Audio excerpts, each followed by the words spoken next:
Bom, em termos gerais, até o item que nós tínhamos ido, vocês vão perceber que, a seguir, o Aristóteles vai dispensar uma atenção especial aos caracteres da tragédia, perdão, como nós já vimos, né? Ele está elaborando os elementos constitutivos dela desde lá do item 12. Nós falamos dos dois principais para nós, que são a peripécia e o reconhecimento, que eles se apresentam em outros textos, né? Ele vai falar da importância do coro, como essa instituição que cria uma espécie de eco da razão, antecipação de elementos, né? O coro age, ele não é um narrador, em nenhuma medida, mas ele age como um elemento de retomada e de inserção de novas voltas, né, no campo discursivo. Ele é quase como um agente iluminador. E daí você tem duas formas básicas de coro. Uma, que é o coro reiterativo, né? É um coro que costuma retomar e reapresentar aquilo que já está sendo elaborado com outras palavras, mas a gente tem também uma forma de coro combativa, né? Quando o coro enuncia contradições ou elementos que movem uma noção de oposição em relação aos espectadores, né? Se vocês lerem, por exemplo, o Prometeu Acorrentado, vocês vão perceber que há um momento em que o coro é bastante interpelativo, né? No caso do Prometeu Acorrentado, o coro é totalmente feminino, né? E a Corifeu, Corifeu é o nome que se dá ao líder do coro, a Corifeu é uma ninfa que dialoga com o Prometeu no momento que ele está acorrentado, porque o Prometeu é meio cabeça dura, né? Ele não cede à tentação ou à possibilidade de se libertar dali, a menos que que Zeus admita que errou com ele, né? E a Corifeu, ela age de modo interpelativo para com o Prometeu. Ela provoca, primeiro que ela conversa com ele, e ela tem o eco de todo o coro, né? Então tem horas que ela fala sozinha, horas que ela fala com o coro, mas ela se dá num caráter interpelativo. Por que interpelativo? Porque o coro, nesse caso, não apenas concorda com o tema que está sendo elaborado, né? Ele cria uma espécie de oposição ideológica àquilo que o herói se propõe, né? O André brincou ali, parece que todo herói trágico tem cabeça dura, né? E eu concordo. Normalmente os homens, né? Talvez as mulheres, como Antígona, sejam as mais... Quer dizer, ela é teimosa, mas ela não é cabeça dura, né? Ela é teimosa porque, senão, a ética dela não se concretiza por ser desviante da norma. Mas os homens geralmente realmente são cabeça dura. Eu chamaria a atenção de vocês, para a gente terminar essa preleção do texto e poder conversar um pouco mais livremente e resolver perguntas, eu chamaria a atenção de vocês lá na página 40 já, quando o Aristóteles vai falar da linguagem e das ideias, no item 19. É um momento em que ele está falando do discurso, propriamente dito. Eu não vou entrar no mérito dos detalhes em que ele vai empreender, porque vocês, na leitura, devem ter percebido que ele faz quase um tratado linguístico, né? Ele vai falar de vogais, semivogais, ele explica a constituição das palavras e dos sons, já prenunciando muito do conhecimento que a gente encontra de modo mais detido no Socio. Mas eu só queria chamar a atenção para o início do trecho 19, para vocês perceberem como o Aristóteles está na tradição de pensar a linguagem como um lugar central nas representações humanas. Ele diz o seguinte, né? Dos outros componentes já tratamos. Resta-nos falar da linguagem e das ideias. Deixemos aos tratados de retórica, por ser mais próprio desse ramo, o que concerne às ideias, né? Ele está também fazendo remissão à própria obra, sem querer querendo, né? É matéria das ideias tudo quanto se deve deparar por meio da palavra. né? Então, vocês percebam que ele está distanciando esse plano das ideias, cuja expressão se dá pela retórica, para falar de um plano outro, né? Que é aquele que nós vamos conhecer como poética. Divide-se em demonstrar, refutar, suscitar emoções quais compaixão, temor, cólera e todas as congêneres, e ainda exagerar e atenuar. Evidentemente, devem ser usadas as ações segundo os mesmos princípios, quando for preciso produzir os efeitos, aqui que eu queria chamar a atenção, efeitos, né? As ideias, que correspondem ao núcleo da noção de verdade, ele separa para a retórica tratar. O que ele vai tratar aqui é de efeitos. Então, o efeito de pena, de temor, exagero ou naturalidade. Toda a diferença está em que uns efeitos se devem manifestar independentemente de didascália, ou seja, das notações paralelas ao texto do teatro, ao passo que outros, dependentes do texto, têm de ser produzidos pelo intérprete em sua fala, né? Aí ele vai perguntar, realmente, qual a função do intérprete, se o efeito desejado se manifestasse mesmo sem recurso à palavra. Ele não vai desdobrar isso, né? Como nós sabemos, há uma preleção, aliás, uma predileção do Aristóteles pelo discurso, pelo texto. Ele não vai fazer um tratado de interpretação em termos dramatúrgicos, né? E essa é uma das acusações contemporâneas a ele, mas ele está perguntando justamente isso, né?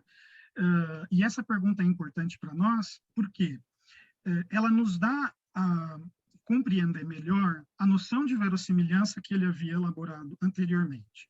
Que ele está dizendo para nós que, em alguma medida, o texto é o amparo para a construção de todos os efeitos. Os efeitos não estão só na interpretação do autor ou na inflexão que que o ator dá na interpretação, mas sim naquilo que é suscitado pelo próprio texto em si, né? Então, vocês percebam como há uma espécie de essencialização da linguagem, né? Enquanto no Platão a linguagem era uma representação distanciada das ideias, no Aristóteles a linguagem está muito próxima do plano das ideias, ela não está distante. Por isso que a arte que se assenta na linguagem, ela não é falseamento da realidade, mas mais uma forma de representação dessa realidade, por meio de uma substância que é a palavra, que é o verbo, que é o som, certo? A seguir, no item 21, ele vai dar a sua própria definição de metáfora para nós. Ela está melhor elaborada no Tratado de Retórica, mas ela é uma das definições mais clássicas, né, da metáfora como um elemento de substituição. Então, ele vai dizer, né, dos elementos que têm uma relação de analogia. A analogia é a base da metáfora, né? Mas a metáfora se concretiza quando uma coisa substitui a outra, né? Quando ela se dá num lugar do outro, assim como quando eu propus a análise do poema da Micheline Veronsky, eu busquei demonstrar para vocês como a troca daqueles termos de posição criava o poema em torno de uma grande metáfora, né? Que era assentada na ideia de vinho, em que o vinho vinha sendo substituído pela ideia de corpo, de sedução. Não elaboramos isso porque não chegamos na fase de interpretação, mas até mesmo pela ideia de morte, quando se falava que o vinho é tinta, né, na pele. Então, qual que é o vinho que é tinta na pele? É o sangue, né? Esse sangue pode ter tanto um caráter erótico em relação ao feminino, uma menção ao sangue da menstruação, por exemplo, como pode ter uma conexão de caráter mais obsceno relativo à morte, né? Sendo que, inclusive, todo esse universo tá muito próximo, né? A ideia de amor, morte, sangue, beleza, ela está toda conjugada lá no campo do poema. Pois bem, a seguir, o Aristóteles vai distinguir os tipos de imitação. Oi? Acho que foi sem querer. Ele vai distinguir os tipos de imitação, e no item 23 vai falar da imitação narrativa metrificada, de modo a dar exemplos de textos literários propriamente ditos. Eu chamo a atenção de vocês ao início do item 24, e vocês podem perceber que o texto do Aristóteles é relativamente fácil de trabalhar para ministrar aula, porque retoricamente ele é muito bem organizado, né? O primeiro parágrafo é uma espécie de síntese discursiva da ideia, de forma que o restante do fragmento é a elaboração daquela ideia, né? Por isso que eu tenho sempre pego o primeiro parágrafo e costumo falar muito, né? Porque ele desperta, ele consegue ser conciso em conter as ideias principais que vão ser desenvolvidas. No início do item 24, ali na página 46, ele vai falar sobre as espécies da epopeia, né? Então ele diz: a epopeia deve ter as mesmas espécies que a tragédia, simples, complexa, de caráter ou patética. Seus componentes, fora a melopeia, que é o caráter melódico, musical, e o espetáculo, que diz respeito à sua encenação, são os mesmos. Ela requer com efeito peripécias, reconhecimentos e desgraças. Ademais, os pensamentos e a linguagem precisam ser excelentes. De todos esses componentes, usou Homero pela primeira vez e cabalmente, né? Então, o Homero é o primeiro e o último. Realmente, dos dois poemas, ele compôs simples e patética a Ilíada, né? Patética porque ela apela ao pathos, às paixões, né? A paixão do amor em relação a Helena, a paixão da guerra em relação à guerra de Troia, né? A paixão pelo poder de Menelau e assim por diante, né? O poder em relação aos cidadãos, mas também o poder em relação às mulheres. E complexa a Odisseia, né? Complexa por quê? Porque ela tem a questão do reconhecimento do Ulisses e do seu caráter, né? Uma vez que a maior parte das peripécias pelas quais a gente tem no retorno do Ulisses a Ítaca, elas se dão muito mais pelas histórias que ele conta do que propriamente por aquelas que o poeta nos apresenta, né? Então, o Ulisses, que nos é apresentado pelo poeta, ele é cheio de logro, né? E é por isso que o Platão reconhece a importância do Homero, mas nega a entrada dele na República. Que tipo de herói é esse, vai pensar o Platão, que engana as pessoas? Ulisses é um grande enganador, né? Ele engana o Ciclope ao cegá-lo e ele pergunta, né? Quem é você? A resposta do Ulisses, clássica, né? Ninguém. E vejam, o engano do Ulisses se dá sempre pela linguagem, né? Isso é uma forma também que faz com que os textos homéricos ecoem no mundo ocidental ainda hoje. Quando eles passam pela ilha onde estão as sereias, né, ele precisa enganar. Por quê? Porque todo mundo que passava pelas sereias e as ouviam, morria. Né? Então, a coisa de colocar a cera no ouvido, se prender ao mastro, é uma forma de ludibriar a realidade, porque ele é o único que consegue ouvir o que as sereias falam e fica vivo para contar para quem o vai ouvir. Né? Mas, ainda assim, o seu caráter é provado como heróico. Quer dizer, o engodo é inferior ao caráter dele. Vocês vejam como isso para nós hoje é delicado, né? Isso seria motivo de duvidar do caráter do Ulisses, porque ele é enganador, quando na verdade essa esperteza ela não é vista como corrupção do caráter, ela é vista como qualidade de caráter, né? Ele é esperto para ficar vivo, ele é esperto para voltar para casa, ele é esperto porque ele é herói e precisa voltar para sua amada, né? Monique, você quer falar?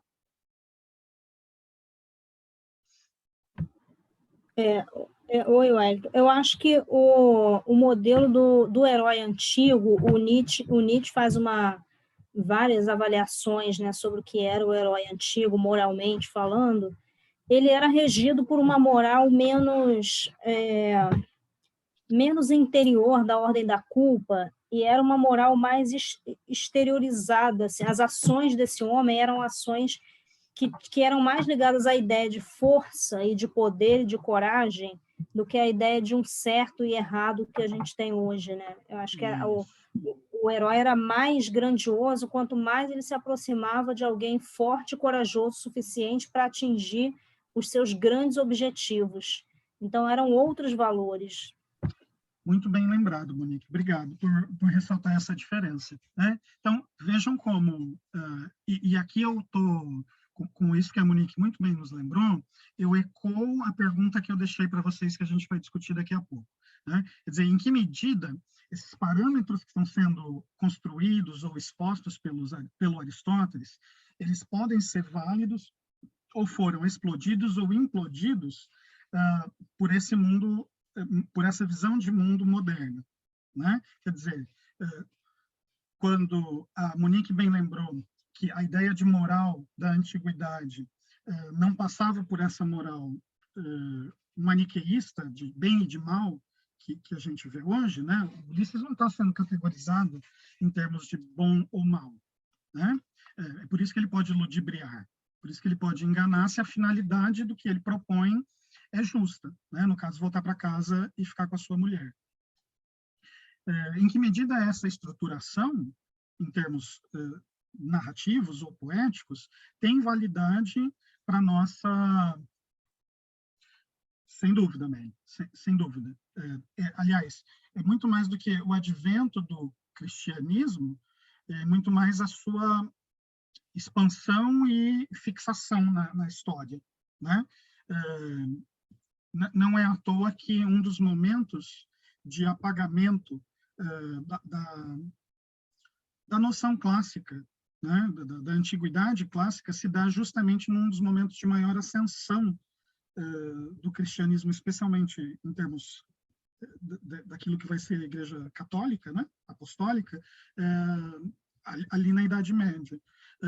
Isso não é problemático, não estou falando isso como um problema, né? Não há uma contradição, uma vez que sujeitos como Santo Agostinho vão pensar nessas coisas simultaneamente.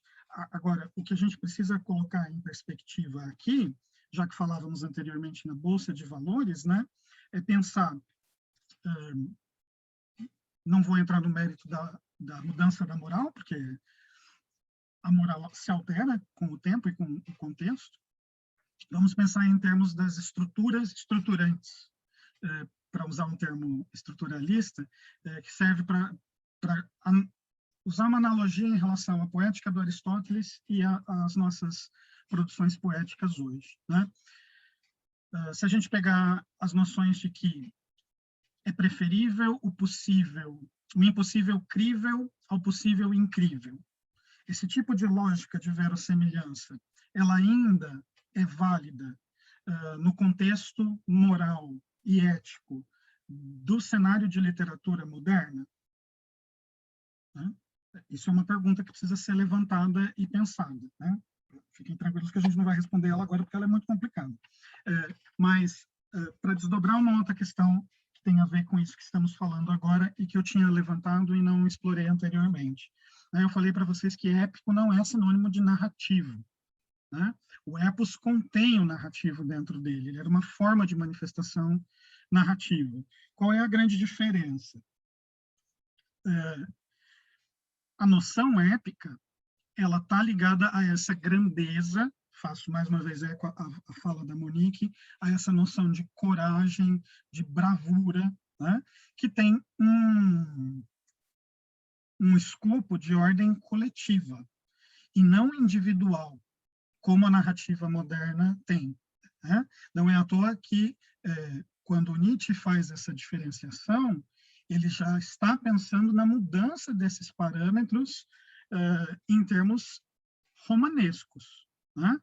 Veja, em que medida o epos não é passível de existir sem a modernidade, sem o romantismo ou sem a especificação que as subjetividades vão ter com aquelas mudanças que nós já falamos antes, da lógica de produção, de uma divisão social do trabalho, coisa do tipo, né? Quer dizer, quando nós falamos de textos como os Lusíadas do Camões, pensando num tempo mais próximo do nosso, ou na Ilíada do Homero, na Odisseia, na própria Eneida do Virgílio, a gente está pensando em sujeitos heróicos que não se representam a si mesmos enquanto indivíduos únicos e irrepetíveis, mas sim funcionam como metonímias dos povos, das culturas que eles estão ali representando. Né? Quer dizer, quem é corajoso não é só o Ulisses. Aliás, o Ulisses em si não é corajoso. Né? Corajoso é o povo grego, né? que tem esperteza, que tem bravura, né? Que ganha a guerra, que se mantém superior. A gente está falando de valores de hierarquia. Não é à toa que, quando o Camões compõe os Lusíadas, o modelo é épico, à medida em que era épica a forma de representar as grandes culturas, das quais duas, né? O Homero na Grécia e o Virgílio em Roma, né? Vou usar Roma aqui, mas vocês entendem que é no universo latino. Quando ele emula esse modelo, e a palavra aqui realmente é de emulação, porque ele precisa repetir as estruturas, mas com diferença, né? Com engenho e arte, como o poeta fala logo no primeiro canto. Significa colocar o povo português, lusitano, então, em pé de igualdade com aquelas grandes civilizações. Né? E ele precisa fazer isso seguindo o modelo, criando o Vasco da Gama, a exemplo do Enéas, a exemplo do Ulisses. Né? Veja, o Vasco da Gama não é representado ali como um sujeito individual, subordinado a uma vontade própria, né? Há um mecanismo de contingência estrutural maior que ele é fruto, né? Ou seja, ele acaba funcionando, por isso que por isso que esses sujeitos estão na ordem do mito para nós, e isso vai ser dito muito melhor pelo Fernando Pessoa no Mensagem, né? Por isso que ele fala, o mito é o nada que é tudo. Porque, enquanto sujeito individual, o Vasco da Gama, personagem dos Lusíadas, não existe. O que existe é o lusitano, né? É essa categoria mais abstrata, que ainda não significa uma coisa de nação, porque a ideia de nação é moderna e está ligada à divisão dos estados nacionais, mas sim a essa ideia de povo, de cultura que dava unidade. E essa unidade, ela não podia se expressar na subjetividade individual, apenas coletiva. Por isso a relação metonímica, por isso essa ideia de todo, por isso que o epos representa a coletividade. Por isso a defesa do Lukács de que o romance é uma epopeia burguesa, porque enquanto a epopeia representava a coletividade, o romance representa a individualidade, torna a individualidade heróica, né? Faz com que o sujeito individual, tanto narrador quanto personagem, seja colocado como se fosse a maior expressão, não de sua cultura ou do seu povo, mas de si mesmo, né? Porque você mudou o campo de atuação em que ele não está mais no âmbito macroestrutural, mas micro, né? No âmbito da divisão do trabalho, quer dizer, o sujeito se tornou um só, diferente dos outros, né? Uma das proposições românticas mais importantes é a de gênio, é daquilo que se revela como irrepetível, né? Quer dizer, o Vasco da Gama poderia ser qualquer outra pessoa, desde que ele fosse lusitano, né? Óbvio que a inteligência camoniana anuncia o lado oposto disso, né? Então, quando a gente tem o episódio do Velo do Restelo e na sequência do Gigante Adamastor, você tem essa voz a contrapelo, muito importante, como uma voz humanista, que está dizendo assim, olha, vai rolar desgraça, melhor você não seguir em frente, nosso mundo não é mais esse, não tem heroísmo nisso aí, né? E aí a gente vê, e isso se materializa quando o Vasco da Gama é apresentado à máquina do mundo pela Tétis. Aquele é um dos momentos mais altos, né? Quer dizer, a ninfa está mostrando para ele como o universo funciona. É um modelo, inclusive, astronômico, né? E ele olha com decepção, né? Ele vê que aquilo se repete, que o ciclo da história é repetitivo. é uma anunciação de um decadentismo, né?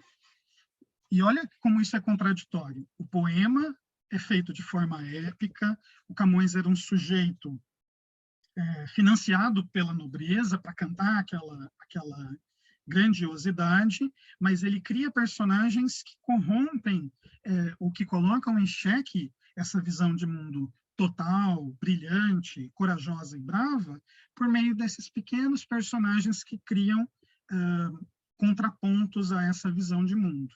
O que faz dele um gênio, né?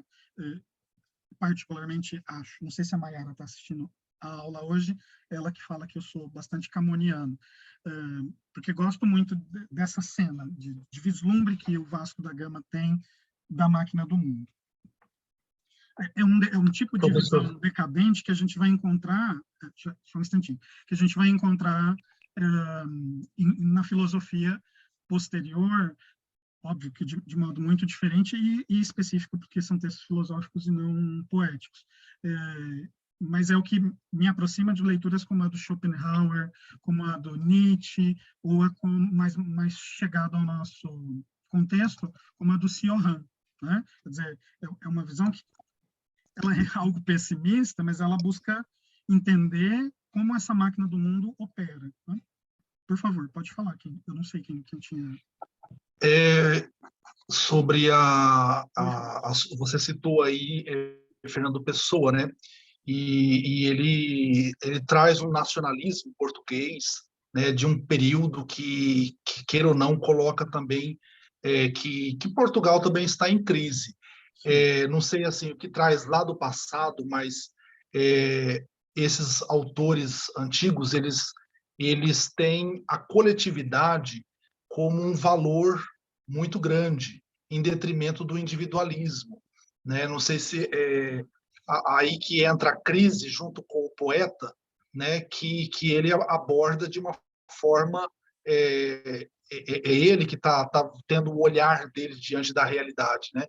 Mas também, queira ou não, existe aí uma forma diferente do ser humano ver o coletivo e em detrimento agora do individualismo, né?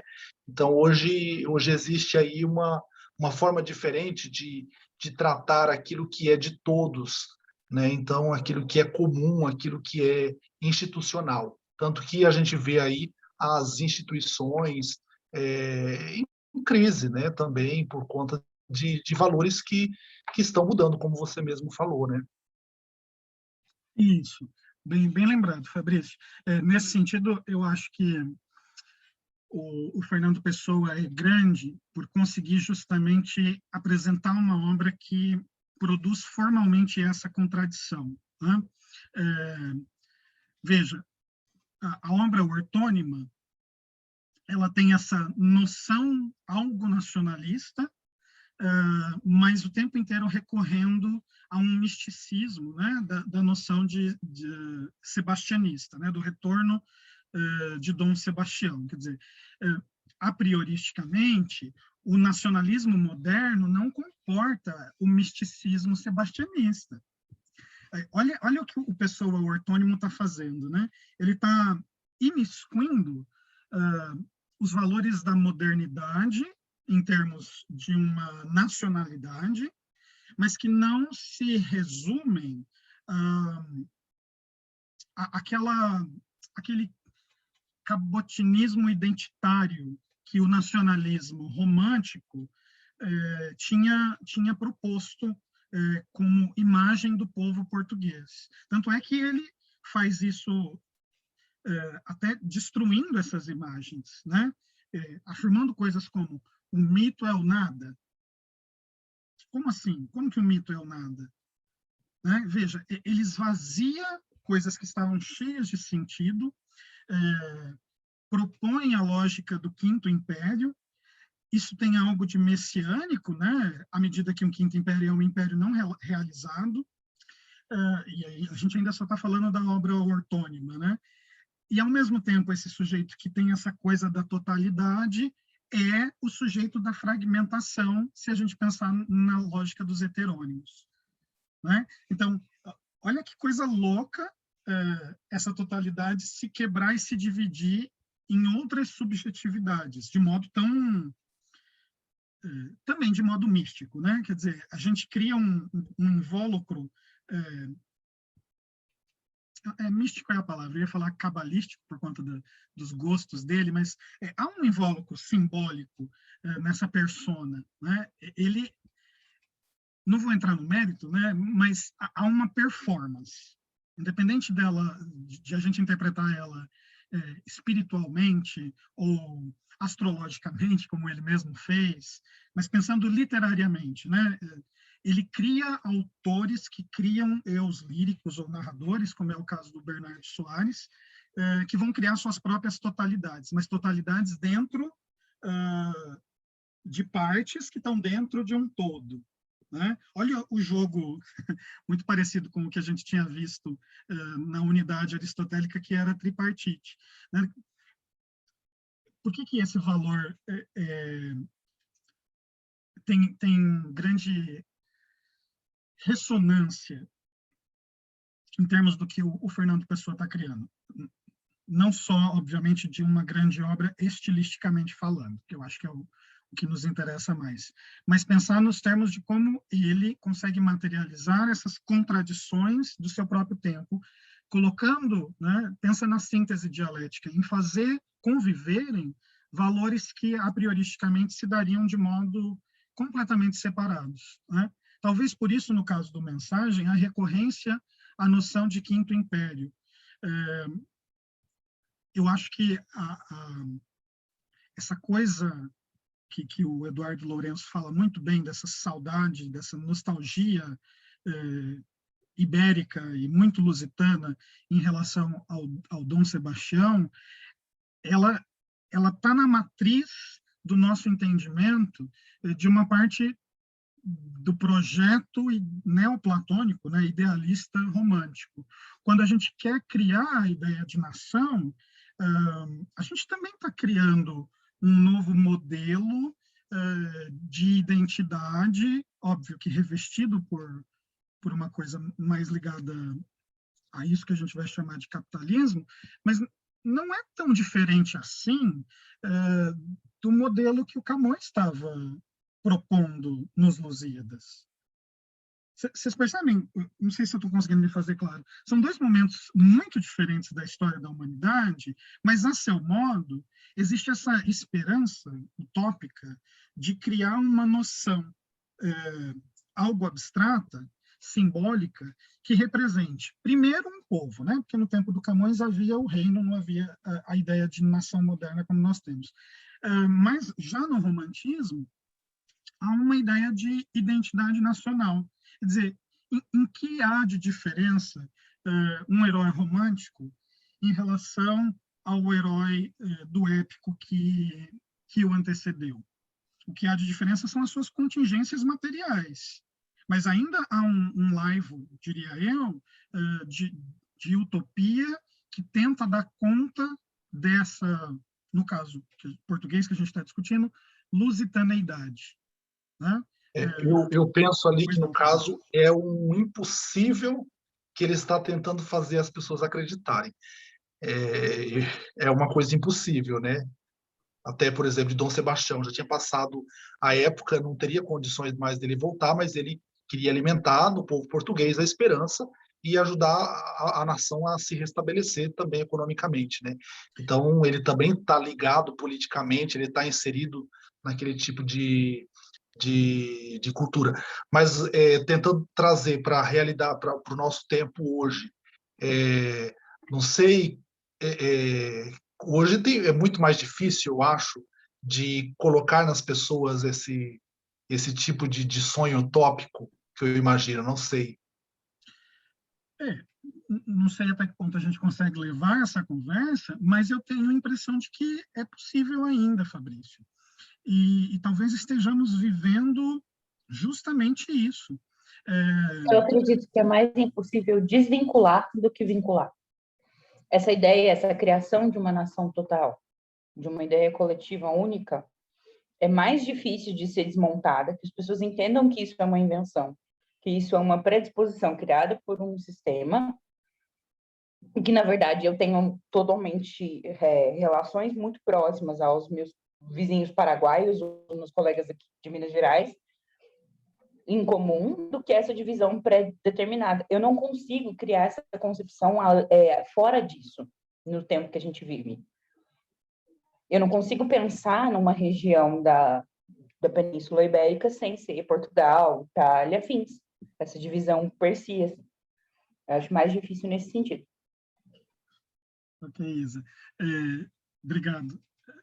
Respondendo, Fabrício, usando o exemplo que você trouxe à tona,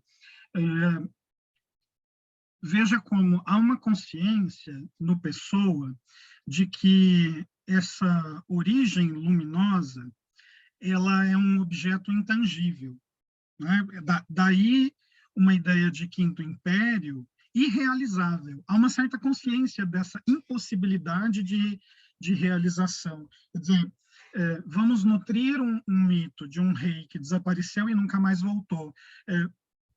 Note como isso é extremamente melancólico. Vou voltar nos termos da diferença que o Freud faz entre luto e melancolia, que eu acho que é uma das coisas que a cultura brasileira trouxe com força do processo colonizatório por Portugal. Os portugueses não fizeram o luto de Dom Sebastião, né? Não houve um corpo a se enterrar, não há um objeto para se enlutar. O Freud diferencia o luto e a melancolia disso, né? O luto é aquela dor que eu sei objetificar a perda. Ela se concretiza em um objeto identificável. Enquanto a melancolia é um processo de luto que não se concretiza, porque o sujeito não sabe qual é o objeto da perda. Então, ele sofre profundamente sem saber o que ele perdeu, né? É um processo de luta enquanto o luto, né, ele transcorre dentro de um tempo, ele tem processos e ele é, entre aspas, superado, a melancolia não tem superação, ela se torna uma condição. O desaparecimento de Dom Sebastião parece criar essa cultura melancólica, né? Não sou eu falando, é o Eduardo Lourenço que fala isso. Essa ideia de melancolia por um luto que nunca foi feito. E o luto nunca foi feito não é só por conta do corpo de Dom Sebastião. Ele, de fato, é o mito, né? E, nesse caso, literalmente o mito, que é nada, porque ele é o corpo que nunca foi velado e enterrado, né? Não se sabe o que aconteceu com ele. Então, ele vira só uma ideia, ele vira só um símbolo. Em que medida, aí eu acho que vem a consciência do Pessoa, e tem a ver com o que a Isabela defendeu na fala dela. Em que medida a pessoa tem consciência de que essa utopia ela é melancólica? Porque essa Portugal nunca vai se realizar. Mas ela nunca vai se realizar por quê? Porque ela nunca existiu. Quer dizer, é tentar voltar a uma origem de uma coisa que não estava lá.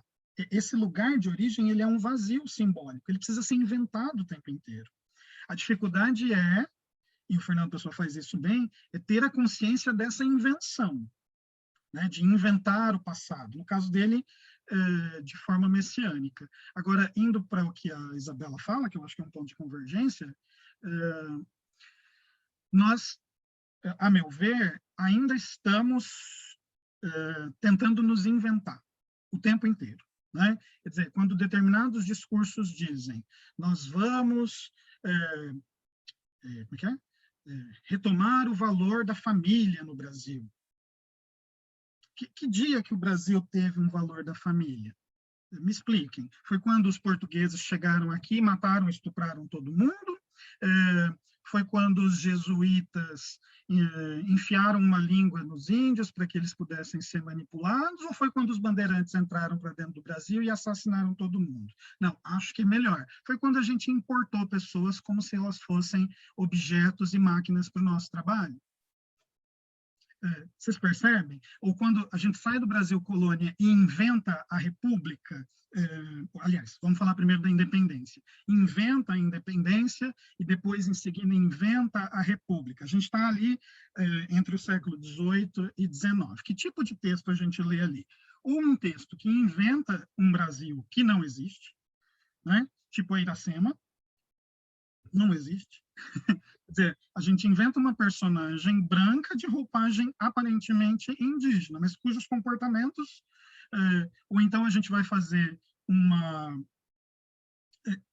Eu gosto muito da imagem da Moema, porque aquela coisa de morrer à praia é muito brasileira no sentido melancólico, sendo pessoando. Né?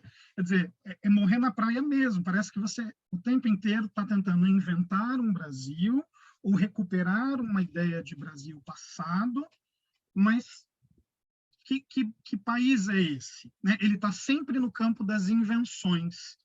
Que não existiu e muitos acreditam, isso que é pior. Isso, né? Quer dizer, o que a gente inventa? A gente inventa a nossa independência, literalmente inventada. Né?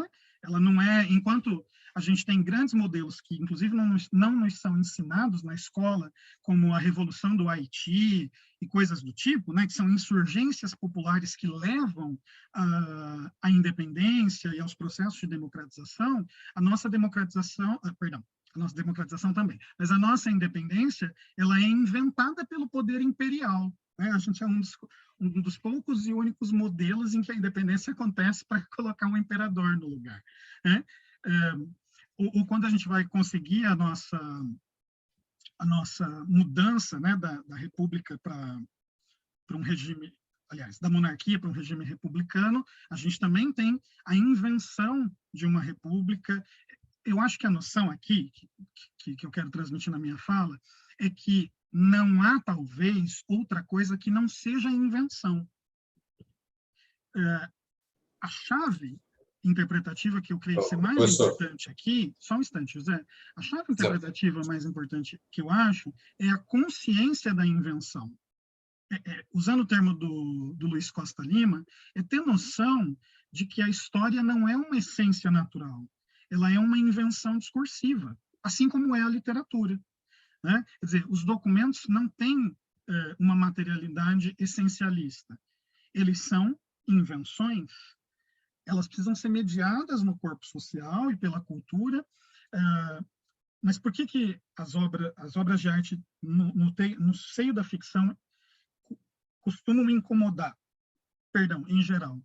Porque quando a gente lê literatura e passa a não ser ingênuo em relação ao texto que a gente está lendo, a gente começa a enxergar a realidade não como uma essência, e sim como uma representação. Então, eu acho que esse é o caráter perigoso da literatura, né? É ela mostrar uma coisa tão diferente e estranha, e essa coisa servir para eu enxergar a realidade e passar a estranhar a própria realidade. Né? Os orientandos do Ramiro que trabalham com ficção científica, ele usa um conceito de distanciamento cognitivo, se não me engano é do Darko Suvin, Isabela me corrija se eu estou falando errado, que é a capacidade que a ficção científica tem, mas eu acho que isso serve para a literatura como um todo, é que a ficção científica tende a exagerar isso, né? De criar um mundo tão diferente do nosso, mas que é capaz de iluminar o nosso muito mais do que outras literaturas que, ao buscarem ser realistas no sentido comezinho da palavra, acabam nos alienando e não nos despertando para a consciência social. Vejam, por exemplo, vou falar uma heresia aqui, o romance se consolida no século XIX como uma forma, um mecanismo de despertar a crítica à sociedade burguesa. Isso a gente encontra em todo livro didático. Eu posso estar falando uma heresia, posso estar falando besteira, mas eu acho que isso é uma invenção muito tosca, porque o romance se conformou na sociedade moderna capitalista, o romance se tornou um gênero massivo, popular, e vejam que eu estou falando de um romance em geral, né? E ele não cria consciência crítica nenhuma, eu acho. Tenho essa impressão. Quer dizer, o Machado de Assis estava criticando as populações e não sei o que lá. Podia estar, não estou dizendo que não está. Agora, disso mover uma mobilização social, vejam, eu não estou dizendo para vocês que a literatura não serve para nada, mas eu estou dizendo para vocês que a literatura não serve para nada. Não serve. Não serve, ela não é um instrumento, né? Ela não é, pelo menos essa literatura que eu estou veiculando pelo meu discurso, ela não é um negócio que ensina ninguém a nada. Ela não desperta a consciência crítica de ninguém. Ela pode fazer isso? Ela pode, mas ela não é instrumento. As coisas que são instrumento, que servem para, são as coisas do capital. E uma das minhas preocupações é justamente essa, em que medida os modelos romanescos se aderiram tão fortemente à lógica liberal e neoliberal e passaram a não desestabilizar essa própria lógica. É óbvio, e eu acho que isso faz parte da dinâmica dos leitores, né? É muito incômodo ler uma coisa que a gente não entende, ler uma coisa que é desagradável. A grande sacada é essa, é ser incômodo. O que é para ser cômodo são os bens de consumo, são as coisas que a gente compra para ficar feliz, para se anestesiar. Eu tenho a impressão que a arte tem que vir a contrapelo desse conforto. Né? Não sei. Por favor, José, pode falar. Deixa eu ler aqui. Dentro do que o senhor estava expondo, a questão da invenção no Brasil, e pegando justamente o período que o senhor falou, tanto em independência como república, nós inventamos um sebastianismo no Brasil. Nós importamos aquilo que nós nunca tivemos. Nós temos dentro da historiografia brasileira um sebastianismo quando a gente nunca teve Dom Sebastião.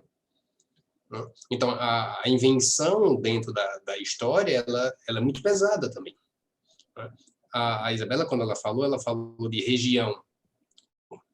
Nada mais fictício no Brasil do que a ideia de região. A gente pega os documentos que construíram as regiões no Brasil, eles são datados de 59.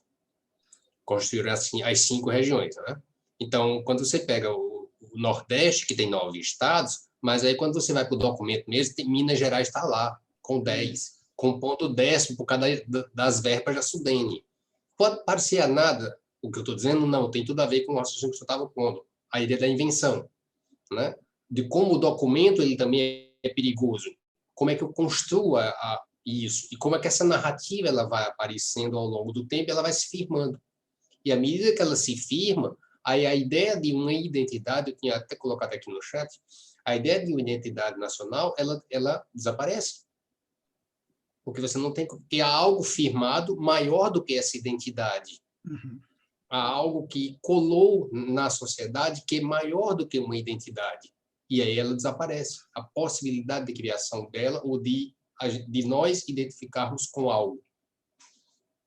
Muito bem lembrado, José. Obrigado pela sua observação. Eu começaria pela sua observação sobre a ideia de identidade nacional em relação à nossa importação do mito sebastianista, né? Parece-me, e é uma impressão, eu já disse a vocês que eu não sou muito bom em história, mas eu sempre tive a impressão, acho que desde estudante da educação básica, que a construção da imagem do Tiradentes, para nós, na coisa da Inconfidência Mineira, lembra muito a invenção de um Sebastião tupiniquim, por assim dizer. Né? Criar essa imagem de um herói. A gente sabe hoje em dia que o enforcamento, o esquartejamento dele é questionado, né? Existem documentos que levam a crer que ele, na verdade, foi para a África e lá viveu e morreu de idade, inclusive, né? Como eu disse a vocês, não sou historiador, não sei até que ponto isso é verdade, a gente precisa estudar, eu também. Mas há uma narrativa criada no documento do manual didático que nos inventa esse heroísmo, e vejam como ele é uma invenção que não serve muito bem para nós, uma vez que a gente gosta do feriado de Tiradentes, mas normalmente a gente não sabe muito bem por que ele é um herói da pátria, né? Ou outras identidades que são... Você falou das regiões, enquanto você falava, eu me lembrei muito do Tratado de Tordesilhas, que eu acho algo muito curioso, porque para mim é uma obra de arte, assim, né? Dizer, alguém chega lá e fala, olha, vamos cortar aqui no meridiano, metade é seu, metade é meu. Gente, ou então as capitanias, né? Quando divide em listas ali, inclusive a história dos mapas é uma das coisas que eu acho mais fascinantes, assim, e belíssimas, né? Porque a gente vai vendo como a ideia de fronteira é inventada, né? Não existe aquilo. Eu trabalho com a graduação em Corumbá, que é uma cidade fronteiriça, né? Não dá para... As pessoas falam assim, do lado de lá do rio é Bolívia, do lado de cá é Corumbá. Do lado de cá é Bolívia, do lado de lá é Corumbá, sabe? A coisa ali está muito... Ela é cinza, né? A divisão da identidade nacional romântica, ela tende a uma superficialização que é maniqueísta, né?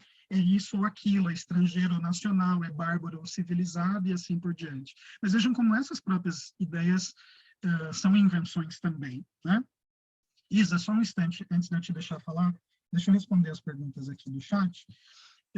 Gilson, em relação à sua pergunta sobre a máquina do mundo, eu acho que ela passa, primeiramente, por uma inquietação, sim, de ordem metafísica, que tem a ver com a esteira filosófica, realmente, que a noção de máquina do mundo tem desde a antiguidade, com a representação de modelos da astronomia, e daí eu acho que a gente precisa lembrar que o filósofo, antes de ser filósofo, era um físico, no sentido da physis, né, daquela natureza que se apresentava ao homem da antiguidade grega. Não é à toa que eles são tudo ao mesmo tempo, né? São filósofos, matemáticos, astrônomos, porque o conhecimento do mundo precisava passar pelas suas diferentes maquinarias, modos de representação. Mas eu chamaria a atenção para o fato de que a materialização na ideia de máquina que existe no Camões, e que você lembrou bem dos poemas do Pessoa, do Drummond, no Claro Enigma, mas eu lembraria do Haroldo de Campos, num poema chamado A Máquina do Mundo Repensada, que você certamente conhece, que estão... não sei se isso é possível, mas para além, ou para quem, talvez, da própria metafísica.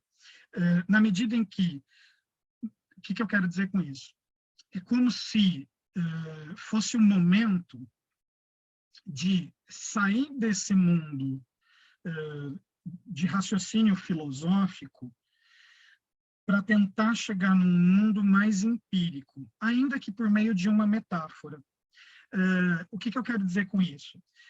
Quando o simbolismo do lusitanismo que está sendo elaborado ali pelo Vasco da Gama se concretiza, ou seja, os portugueses vão até as Índias e voltam, é na volta que a máquina do mundo é apresentada como uma espécie de recompensa pelo atravessamento de todas as dificuldades, né? Não é à toa que ela acontece na Ilha dos Amores, quer dizer, também está dentro do seio de um mecanismo de recompensa, mas enquanto o amor é o sexo, né, como uma recompensa carnal, a apresentação da máquina, de fato, como você bem observou, está numa dimensão metafísica. Mas o que ela acaba criando na consciência do personagem Vasco da Gama? Essa melancolia essa melancolia não é metafísica, essa melancolia é histórica. Eu vou usar o termo aqui material. Quer dizer, ela é o despertar de uma consciência de que a história é repetitiva, de que a conquista gloriosa tende a ser sucedida pela desgraça, e de que o que o Vasco da Gama vai encontrar ao retornar para Portugal, boa coisa não é. Talvez seja justamente por isso que ele se cala. Quer dizer, a Tétis mostra a máquina para ele, o poeta descreve a máquina, inclusive a gente tem até os desenhos em algumas edições, e o Vasco não consegue responder, ele não fala nada, né? Quer dizer, ele é tomado por uma espécie de assombro. Olha como isso parece muito, e é só parecer mesmo, tá? Não é não é nada muito sólido. Mas não tem uns ecos nisso que eu estou falando, que a gente vai ler no Benjamin, sobre o anjo da história, sobre a coisa de olhar o passado e ver ruína, catástrofe.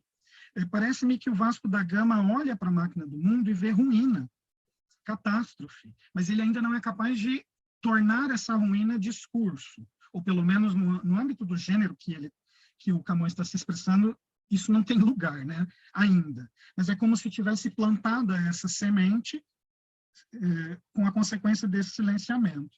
Quando a gente vem para os autores modernos, vou chamar genericamente assim, como o Pessoa, o Drummond e o Haroldo de Campos, eu acho que não sei, não tenho a impressão de que seja tão politicamente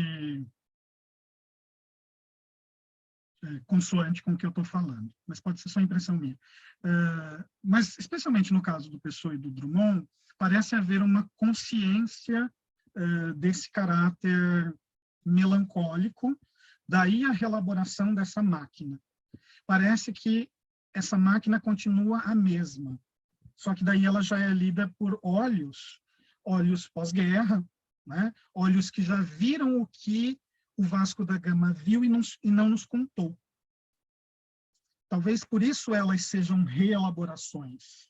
Eu não sei se eu te respondi, mas eu tentei argumentar, então, que enquanto a metafísica ainda estava num plano muito abstrato, o que os poemas do Pessoa e do Drummond fazem seriam dar maior materialidade a essa abstração. Seriam olhar para a história como uma história em termos materiais.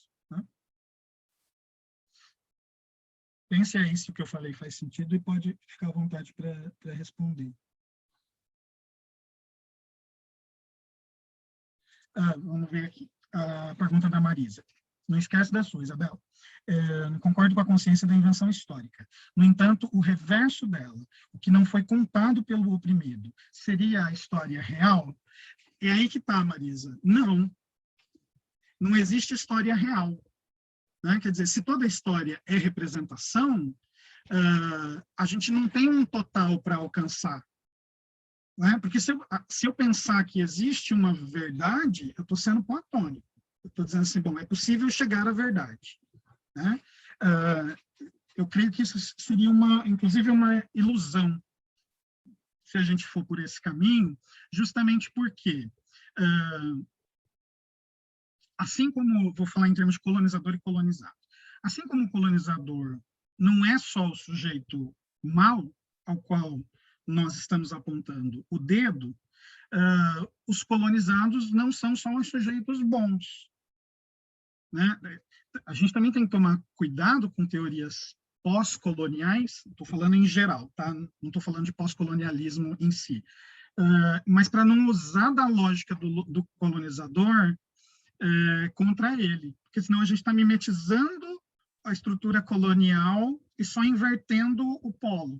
Né? Quer dizer, isso é muito difícil, eu não sei como se faz isso, mas a gente tem que tomar cuidado para não se tornar colonizador ao tentar descolonizar as coisas. E por que eu digo que isso é difícil? Porque nós estamos formatados numa estrutura colonializante. Né? A gente vai construindo o conhecimento, por exemplo, e tomando ele como verdade e substituindo o presente pelo anterior. Essa é uma das preocupações que eu venho externalizado muito com vocês quando faço a minha crítica a determinados estudos ou veias teóricas que querem se alijar da tradição para começar coisas novas. Né? Veja, quem faz alijamento da tradição é fascista, é quem quer apagar o passado. Né? Nós não devemos ser esses sujeitos, nós devemos olhar para o passado, reconhecer o passado, enxergar o que ele tem de violento e nos reconhecermos nele. E não simplesmente falar assim, olha, isso aqui não presta, ficou para trás. O que isso tem a ver? Uma história só do oprimido, que não leve em consideração a relação dialética com o opressor, ela é uma ilusão. Por quê? Porque só existe oprimido porque existe opressor, só existe opressor porque existe oprimido. Ou seja, em termos dialéticos, as duas coisas estão implicadas. E em termos dialéticos, não existe verdade nem na tese, nem na antítese, mas na tensão entre as duas que a síntese comporta. Por isso que a síntese dialética não é uma conclusão. Por quê? Porque não existe conclusão, não existe verdade absoluta, não existe essa essência, né? Ela não, a gente não vai chegar nela porque é tudo representação. Vou dar um exemplo bem bizarro. Imagina que aconteceu alguma coisa aqui na minha biblioteca, né? Um crime. Você ouve a palavra de um, isso seria a história do colonizado. Depois você ouve a palavra de outro, você vê a história do colonizador, ou do oprimido e do opressor. As duas narrativas são a verdade sobre o que aconteceu? Não. Por quê? Porque o que aconteceu está dentro de uma realidade que é pluridimensional. Quantas dimensões a narrativa humana comporta? Duas, no caso do que aconteceu. A de quem falou e a de quem falou. O que eu quero te falar de modo bem louco? A gente não considerou a perspectiva da mosca. A mosca tem uma verdade. Você está percebendo como isso é manuelino? Quer dizer, quando o Manuel de Barros fala da mosca, ele está falando da perspectiva da mosca. Por quê? Porque a perspectiva da mosca é uma das narrativas que existem nas diferentes dimensões da nossa realidade. Agora, a soma de todas as perspectivas, a soma da perspectiva das formigas, das moscas, vai narrar a verdade sobre o que aconteceu na biblioteca? Não, porque não é possível, a realidade não é a soma das narrativas parciais. Por que não é? Porque não existe essa essência de verdade.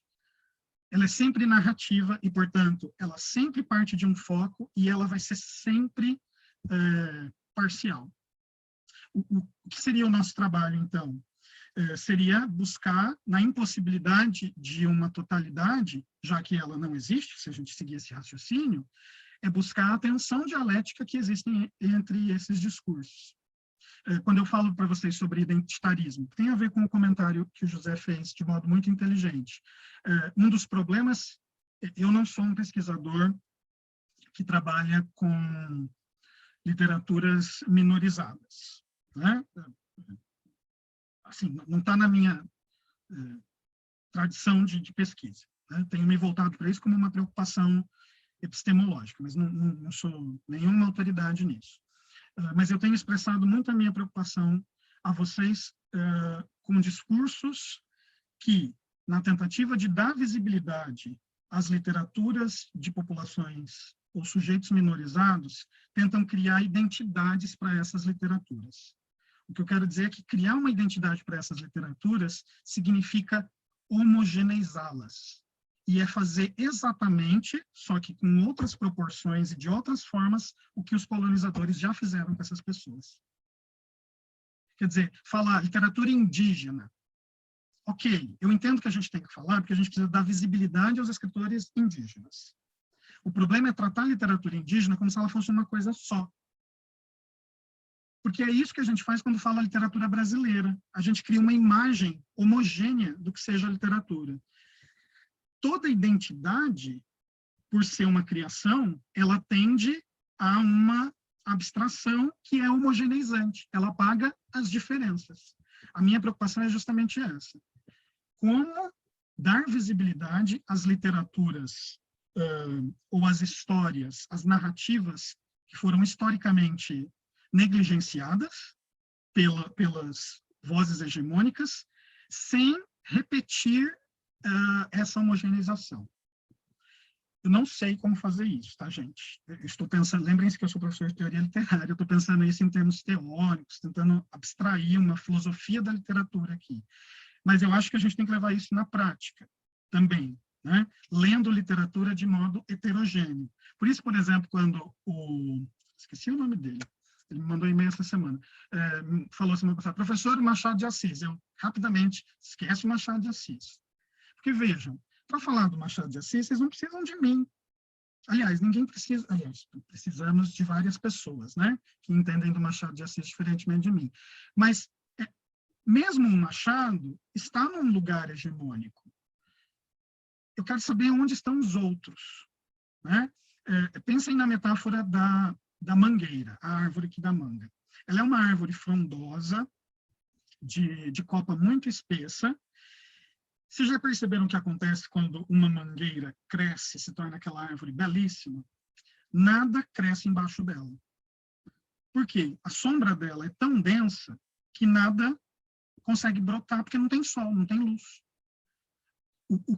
Quando a gente elege um epígono literário, o que a gente está fazendo é justamente colocar uma mangueira gigante que cria uma sombra sobre todos os outros. Esse é o problema das identidades literárias, né? Quando a gente fala a literatura sul-mato-grossense é o Manuel de Barros, não existe mais ninguém.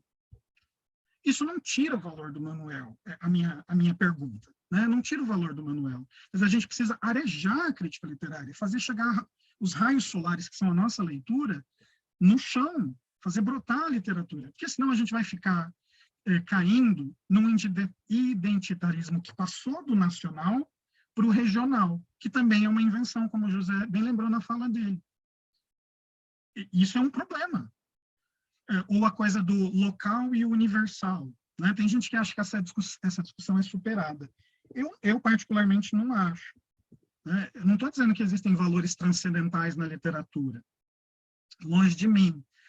A questão é justamente, se eu ignorar esses dois valores que foram construídos historicamente, eu vou localizar os textos onde?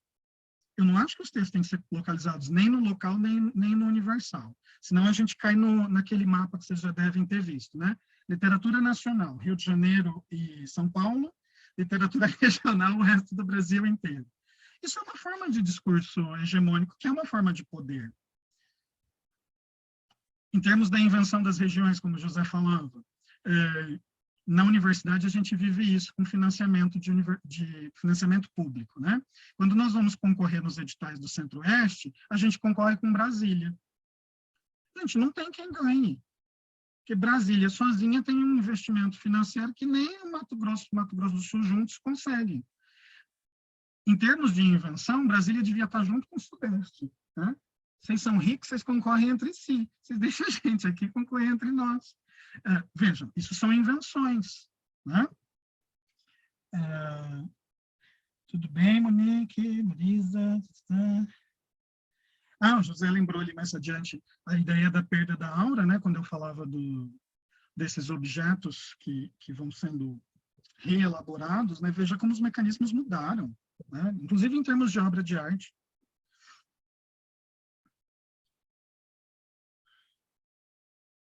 Bruna, não se torne uma colonizadora do decolonial. Veja que essa é uma forma, Bruna, de forçar um novo discurso hegemônico, né? Tem gente que não se abre à diferença, se fecha no seu grupo de pesquisa, o orientador faz com que os orientandos citem o texto do orientador, eles publicam todos na mesma revista, não participam de evento nacional nenhum, não ouvem ninguém falando nada, são só eles replicando o discurso deles, citando eles mesmos, como forma de forçar uma nova episteme. Gente que nem sabe o que é episteme.